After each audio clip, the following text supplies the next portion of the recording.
आज हम बात करेंगे कुछ सॉल्ट और वो सॉल्ट जो है किस किस प्रकार से मिलके बनते हैं ये हम जानने की कोशिश करेंगे। तो सबसे पहला है इसमें पोटेशियम सल्फेट।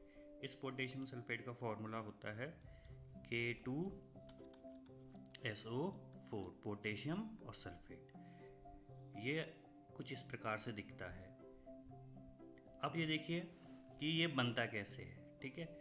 ये हम जानेंगे। हम पहले से पता है कोई भी सॉल्ट कब बनता है, जब एक एसिड होगा और एक बेस होगा। जब दोनों मिलेंगे न्यूट्रलाइजेशन रिएक्शन होगा और तब फिर क्या बन जाएगा, हमारा सॉल्ट बन जाएगा। तो ये सॉल्ट किन किन दो एसिड बेस से मिलके बनता है। तो इसमें जो पहला एसिड होता है वो होता है H2SO4। H2SO4 प्लस बेस जो होगा हमारा वो होगा पोटेशियम हाइड्रोक्साइड KOH, और इससे ये बन जाएगा K2SO4 पोटेशियम सल्फेट।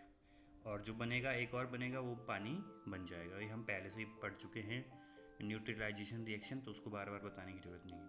तो आप देख पा रहे होंगे कि हमारे पास एक सॉल्ट है, उसका नाम है पोटेशियम सल्फेट और उसका फॉर्मूला है K2SO4। वो कैसे बना, H2SO4 acid plus KOH base के मिलने से बना। देखिए इसमें भी आप देख पा रहे होंगे ये कुछ ऐसे दिखता है। वैसे सारे सॉल्ट लगभग एक जैसे दिखते हैं। ये देखिए जो यहाँ आप देख पा रहे हैं ये भी पोटेशियम सल्फेट ही नज़र आ रहा है आपको। अब यहाँ देखिए इसके अगर हम मॉलिक्यूल की बात करें, इसका मॉलिक्यूल कैसा होता है। देखिए सल्फेट एक बीच में होता है, इसने देखिए 1 2 3 4 है ना, दिख रहे हैं 3 और 4। ये 4 इसके क्या हैं, O हैं, ऑक्सीजन के एटम है। ये ऑक्सीजन एटम 1 2 3 4 ऑक्सीजन एटम हो गया। जो बीच में येलो कलर का दिख रहा है वो आपका सल्फर हो गया, और आपको यहाँ किनारे पे 2 ये पोटेशियम दिख रहे हैं। तो इस तरीके से मिले होते हैं। अब देखिए आप इसमें एक चीज़ गौर कर पा रहे होंगे कि ये जो सल्फर है इस वाले ऑक्सीजन के एटम से देखिए 2 मॉलिक्यूल 2 बॉन्ड से क्या हुआ है, बंधा हुआ है। आप देख पा रहे होंगे ना, यहाँ डबल डबल दिख रहा है ना आपको। तो ये आपको आगे काम आएगा, जब आप जो है आगे पढ़ोगे केमिस्ट्री तो वहाँ आपको ये समझ में आ जाएगा ये क्या चीज़ है। अब हम बात करते हैं दूसरे सॉल्ट की।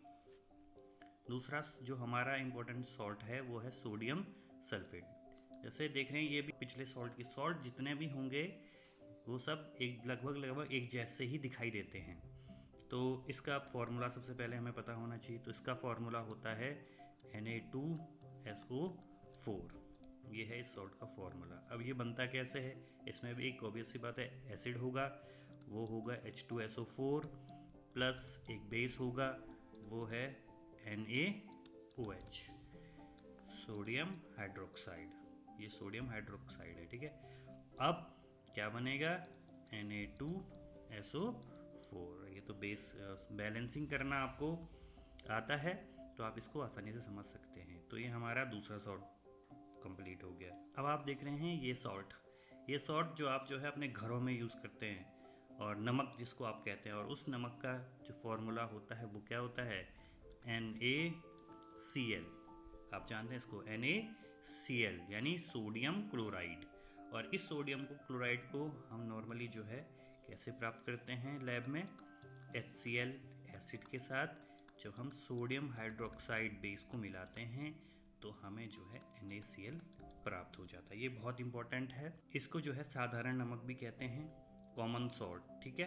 तो ये इंपॉर्टेंट है। ये हमारे जो है इससे जो है बहुत सारी चीज़ें बनाई जाती हैं, वो हम आगे जानने की कोशिश करेंगे।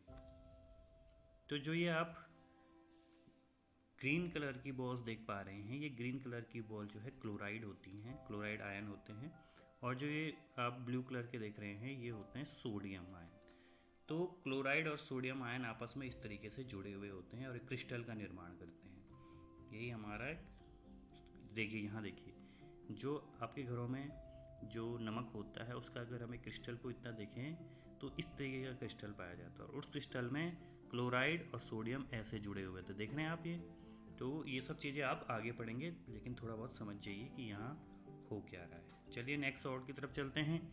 अब हमारे पास जो नेक्स्ट सॉल्ट है वो है ammonium chloride, NH4Cl, ammonium chloride. अब ये कैसे बनता है, HCl acid plus NH4OH, ammonium hydroxide,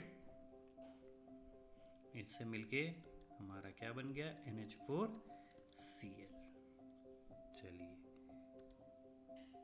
अब ये देखिए इसका स्ट्रक्चर कैसा होता है। देखिए बीच बीच में जो है NH4 का मॉलिक्यूल है, NH4 पॉजिटिव वाला, और ये देखिए Cl के साथ ऐसे जुड़ा हुआ होता है। ये कुछ जो है न्यूट्रल सॉल्ट होते हैं, ऐसे नहीं, सॉल्ट भी कुछ न्यूट्रल होते हैं, कुछ क्या होते हैं, एसिडिक होते हैं। ये सब हमें जानने जरूरी हैं, कौन से सॉल्ट एसिड होंगे, कौन से न्यूट्रल होंगे। अब न्यूट्रल सॉल्ट की बात करें तो न्यूट्रल सॉल्ट क्या होगा भाई, न्यूट्रल का मतलब जिसका पीएच वैल्यू क्या होगी, 7 होगी। जिस भी सॉल्ट, जिस भी लवण का पीएच वैल्यू कितनी होगी, 7 होगी, वो क्या हो जाएगा, न्यूट्रल सॉल्ट। अब ये न्यूट्रल सॉल्ट बनता कैसे है, जब एक स्ट्रॉन्ग एसिड होगा, क्या होगा, स्ट्रॉन्ग एसिड। जब ये स्ट्रॉन्ग एसिड मिलेगा इस स्ट्रॉन्ग बेस के साथ, तो जो भी हमें क्या प्राप्त होगा, सॉल्ट प्राप्त होगा, वो सॉल्ट कैसा होगा, न्यूट्रल सॉल्ट होगा। इसके एग्जाम्पल में आप देख सकते हैं, इस एग्जाम्पल में NaCl न्यूट्रल सॉल्ट होता है, याद रखना है। CaSO4 ये जो है न्यूट्रल सॉल्ट होते हैं। अब हम बात करते हैं एसिडिक सॉल्ट की। एसिडिक सॉल्ट, एसिडिक सॉल्ट से साफ पता ही चल रहा होगा कि इनकी पीएच वैल्यू 7 से कम। जो भी जिस भी सॉल्ट की पीएच वैल्यू 7 से कम होगी हम उसको एसिडिक सॉल्ट कहेंगे।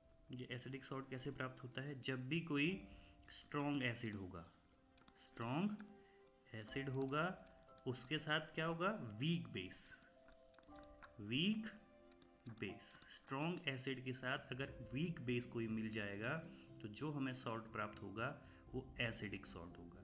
इसके एग्जाम्पल आप लिख सकते हैं, एग्जाम्पल NH4Cl और NH4NO3, ये सब इसके एग्जाम्पल हैं, किसके, एसिडिक सॉल्ट के। अब हम बात करते हैं बेसिक सॉल्ट की। ये हमारा तीसरा सॉल्ट है जिसको हम जान रहे हैं। एक हमने समझा था न्यूट्रल सॉल्ट, एसिडिक सॉल्ट दूसरा, और तीसरा है बेसिक सॉल्ट। अब बेसिक सॉल्ट से आप समझ ही रहे होंगे कि वो सॉल्ट जिनका पीएच वैल्यू कितना 7 से ज़्यादा होगा वो क्या कहलाए जाएंगे, बेसिक सॉल्ट कहलाए जाएंगे। तो ये बेसिक सॉल्ट हमें मिलेगा कैसे, जब कोई वीक एसिड हो। देखिए इस बार कौन सा एसिड आया, वीक एसिड। अभी तक दो जो हमने ऊपर के पढ़े थे उनमें एसिड जो आ रहा था स्ट्रॉन्ग आ रहा था, अब की बार क्या आया, वीक एसिड आया। और इस वीक एसिड के साथ जब क्या मिलेगा, स्ट्रॉन्ग बेस। जब इस वीक एसिड के साथ स्ट्रॉन्ग बेस मिलेगा तो हमारा जो सॉल्ट होगा वो कैसे होगा, बेसिक सॉल्ट। देखिए अब इसमें इसका एग्जाम्पल अगर हम देखें, इसके एग्जाम्पल होंगे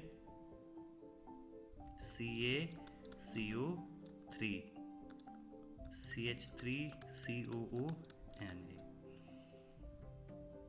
अब आप यहाँ देख पा रहे होंगे कि न्यूट्रल सॉल्ट हमें कैसे मिल पा रहा है, जब एसिड भी स्ट्रॉन्ग है और बेस भी स्ट्रॉन्ग है। तो स्ट्रॉन्ग और स्ट्रॉन्ग एक दूसरे के इफेक्ट को ख़त्म कर दे रहे हैं और सॉल्ट कैसा होगा, न्यूट्रल होगा, उदासीन होगा। अब एसिड सॉल्ट मिल रहा है तो सीधे सीधे समझने वाली बात है कि एसिड क्या हो जाएगा, स्ट्रॉन्ग होगा, और बेस क्या हो जाएगा, वीक हो जाएगा। और अगर बेसिक सॉल्ट मिल रहा है तो बेस क्या होगा, स्ट्रॉन्ग होगा, और एसिड क्या होगा, वीक होगा। इस तरीके से ये हमारे सॉल्ट कंप्लीट हो गए।